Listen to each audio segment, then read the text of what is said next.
Magandang umaga po sa inyo lahat guys. Napauwi po tayo agad ngayon po dito sa ating kaibigan sa park. No, medyo may kalayuan po ang aming bagong bahay. Kaya pumunta po talaga ako dito kasi napaka-importante. Ayaw po nilang makapunta doon sa punso na sinasabi ng ating kaibigan kung saan po tayo pwedeng tumawag sa kanila kasi po busy din po sila. Kaya ako na lang po pumunta dito. Nakakahiya po pag si kaibigan po lagi ang ating tatawagin. Kaibigan, ano po bang impormasyon na to? Bakit po niyo ako napatawag? Guys, mayroong babala po si kaibigan. Mayroon pong masamang balita na nakukuha ng ating kaibigan po sa kanilang kaharian. No, mayroon pong nakita si kaibigan. Sasabihin po nila ngayon ang tatamaan po ng dabiguan po ngayon. Mayroon pong karagdagan po na nakita po ng ating mga kaibigan. Saan po bang lugar po ito, kaibigan? Naku po guys, sa lahat ng taga Baguio, no, La Union, delikado po ang lugar po nyo dyan. Nakita po ng ating kaibigan, mayroon po daw malaking ay naku po, sana po hindi ito mangyayari kaibigan. Ayaw ko na lang sabihin kung ano po ang mayroon doon po. Kaya pala guys, no, napatawag po tayo ni kaibigan dahil napaka-importante itong impormasyon. Mayroon po siyang nakikita sa lahat po ng mga taga Baguio, no, delikado po. Isa po kayo doon sa nakita ng ating kaibigan na may posibleng magaganap po doon sa mga kabahayan kung saan po yung mga bahay po doon ay nasa tirik po, no? Medyo bungtod ang ilang ipampuyan karudya.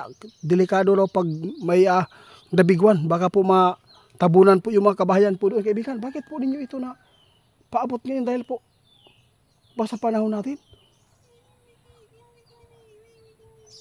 Saan pa ang delikado dito? Unang-una guys, nakikita ng ating kaibigan. Kung meron man pong pagyanig po ngayon sa mga lugar kung saan po ito ay nababanggit ng ating mga kaibigan noon na mga tatamaan po ng dabiguan, lalo na yung mga fault line dyan, no? Nakita, bago lang po itong nakuha ni kaibigan, ang bagyo, yung La Union po Dapat po maghanda kayo at mag-ingat po kayo doon.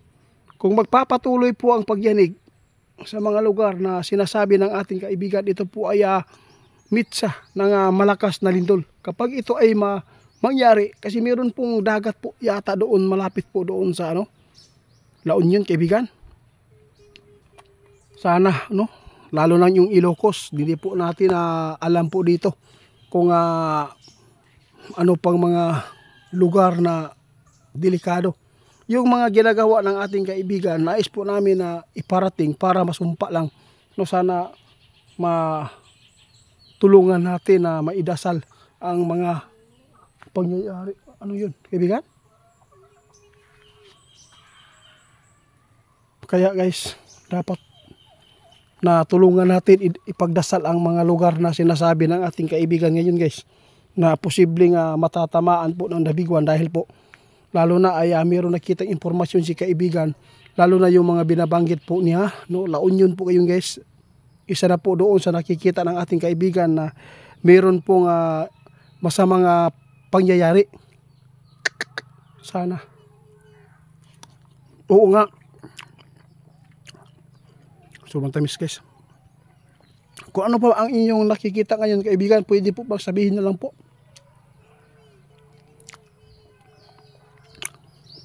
Sa lahat po ng mga lugar na binanggit po ng ating kaibigan noon, huwag po niyong baliwalain yan. Alam po ba kung bakit? Wala tayong magawa kung kahit po ipapaabot ng ating kaibigan kung pagpasyahan ito ng Panginoon na iparanas sa mga tao. Pero yung babala na to, pwede itong magising ang mga tao para po ay makapokus sa pagdarasal ba, panalangin na hindi sana mangyayari po yung mga nakikita po ng ating mga kaibigan guys. Sana po ay mapakinggan po ng lahat ng mga ipinapaabot ng ating kaibigan. Wala kaming intensyon na mananakot at magkatotoo. Hindi kami nangarap na ito ay magkatotoo. Ang sa amin lang dito, kaya ipinapaabot ng ating kaibigan dahil po meron talaga silang nakikita na hindi maganda. Kaibigan, tatanungin kita, wala pang mga lindol po ngayon na nakikita po yung malalakas? Mag-ingat kayo guys, sabi po ng ating kaibigan, itiit kapag ngayong panahon na to na medyo maulan at mainit. Sobrang init guys. Posibleng magkakaroon po ng pagyanig po ng mga lindol po dito sa ating bansa.